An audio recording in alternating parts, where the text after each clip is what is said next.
अस्सलाम वालेकुम। आज मैं आपको फैमिली केसेस में ज़ामिन की ज़मानत के बारे में बताऊंगा कि वो कौन कौन सी चीज़ें हैं कि जिनको मलूज़ हाथ रहने के बाद एक ज़ामिन को मदयून डिग्री के हक़ में ज़मानत देनी चाहिए, और अगर वो उन चीज़ों का ख्याल नहीं रखता तो कौन कौन से ऐसे संगीन नताइज हैं कि जिनका सामना ज़ामिन को करना पड़ सकता है। आज मैं उन सारी की सारी चीज़ों को इस वीडियो में कवर अप करने की कोशिश करूंगा। आपने ये वीडियो मुकम्मल तौर पे देखनी है ताकि अगर आप किसी की ज़मानत देने जा रहे हैं स्पेशल फैमिली केसेस में, तो आप वो चीज़ें अपने सामने रखें ताकि आपको बाद में परेशानी का सामना न करना पड़े। मेरा नाम है अवैस हसन साबर एडवोकेट और आप मेरा यूट्यूब चैनल देख रहे हैं जनरल डिस्क्लोजर्स।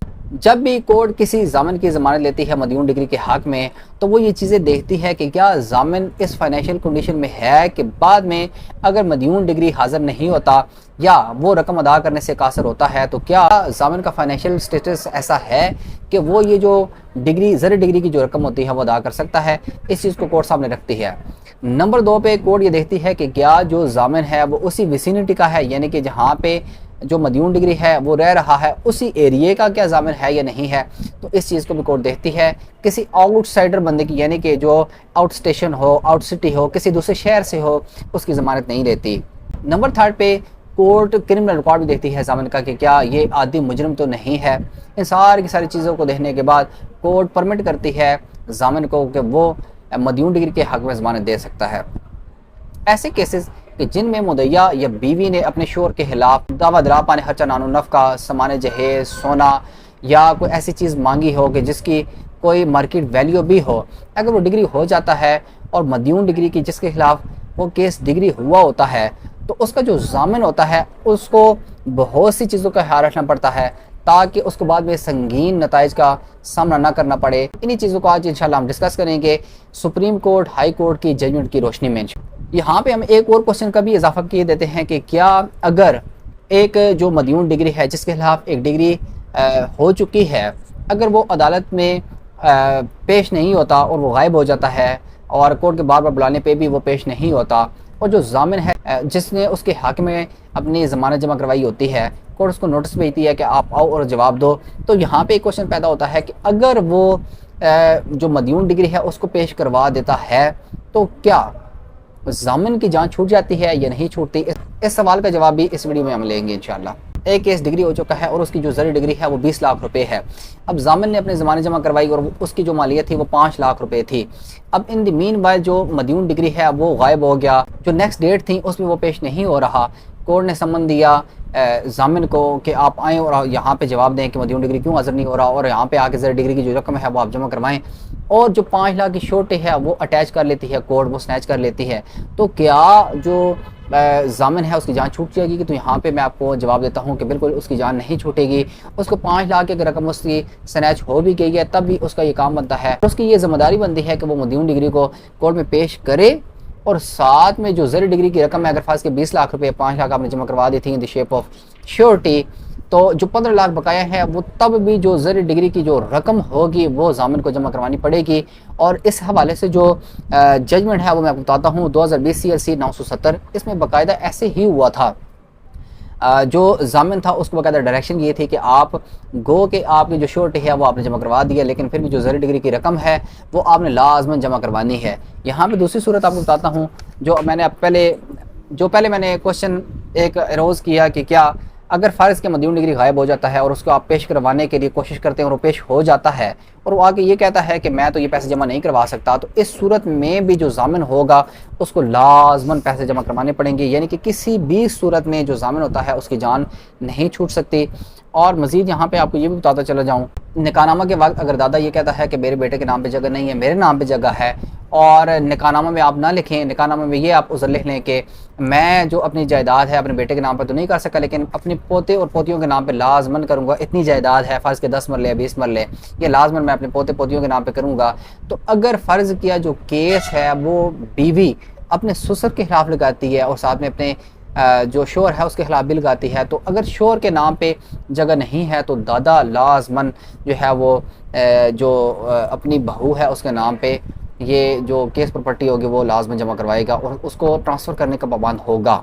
अब यहाँ पे आपको एक और केस के बारे में बताता हूँ और साथ में जजमेंट का हवाला भी दूंगा कि एक केस में ऐसा हुआ था कि जो बीवी है जो वाइफ है उसने जब इजरा लगाया तो उसने जामिन का भी साथ में नाम लिख दिया एज अ पार्टी और उसके खिलाफ इजरा लगा दिया, साथ में शोहर का नाम ऐड किया। अब जो जामिन था उसने आईनी दरख्वास्त दायर कर दी और उसने ये कहा कि चूँकि मैं पार्टी नहीं हूँ लिहाजा मैं ये जो ज़र डिग्री है ये जमा नहीं करवाऊँगा। तो उस हद तक उसकी दरख्वास्त मंजूर हो गई, लेकिन चूँकि बाद में उसने ज़मानत जमा करवाई थी तो उस हद तक जो आईनी दरख्वास्त है वो मंजूर कर ली गई कि नहीं, गो कि आप पार्टी नहीं है, आपका नाम निकाल दिया गया है, लेकिन आप चूँकि जामिन थे तो लिहाजा ज़र डिग्री की रकम अगर मदयून जमा नहीं करवाएगा तो वो आपने जमा करवानी होगी। इस हवाले से जो जजमेंट है वो आपका हवाला देता हूँ 2002 CLD 509 और PLD 2017 पेशावर 203 कि दोनों ऐसी जजमेंट है कि जिसमें आपको इस संगीनियत का अंदाज़ा होता है कि किसी भी सूरत में जो जामिन होता है फैमिली केसेस में उसकी जान नहीं छूटती। अगर बाद में आप पेश भी करवा देते हैं मदयून डिग्री को तब भी आपने वो पैसे जमा करवाने होते हैं हर हालत में। इस हवाले से मजीद जो तीसरी जो जजमेंट है वो है 2012 CLC लाहौर 679। इसमें 1 लाख रुपये जमा करवा भी दिया था जो जामिन है उसने, और उसने साथ दरख्वास्त भी अपनी पुट कर दी कि मुझे अब इस केस से, इस इजरा से बरी किया जाए, मैं अब इस जो ज़मानत है इससे मुझे बिल्कुल जो है वो दस्तबरदार किया जाए। तो उस सूरत में जो कोर्ट थी उसने कहा कि नहीं जी आपको दस्तबरदार नहीं किया जा सकता, आपने उस वक्त ये ज़मानत दी थी कि आप हर सूरत में जो ज़र डिग्री की रकम है वो अदा करेंगे, लिहाजा आपको अदा करनी होगी।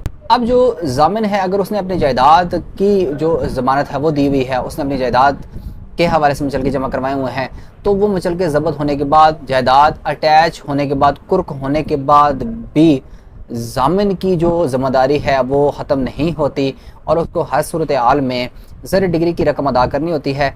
इस हवाले से जो जजमेंट है वो बताने जा रहा हूँ 2010 CLC 444 लाहौर।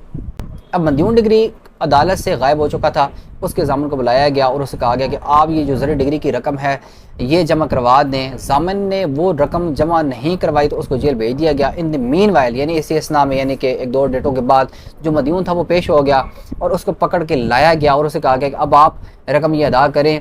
उसने कहा जी नहीं, मैं अदा नहीं कर सकता, मेरे पास रकम नहीं है। तो इस सूरत में जब कोर्ट ने आर्डर किया कि इसको जेल भेज दिया जाए तो उसने एक उज़र लिया, उसने कहा जी कि मेरा जो जामिन है वो जेल में है, लिहाजा मुझे जेल में नहीं रखा जा सकता।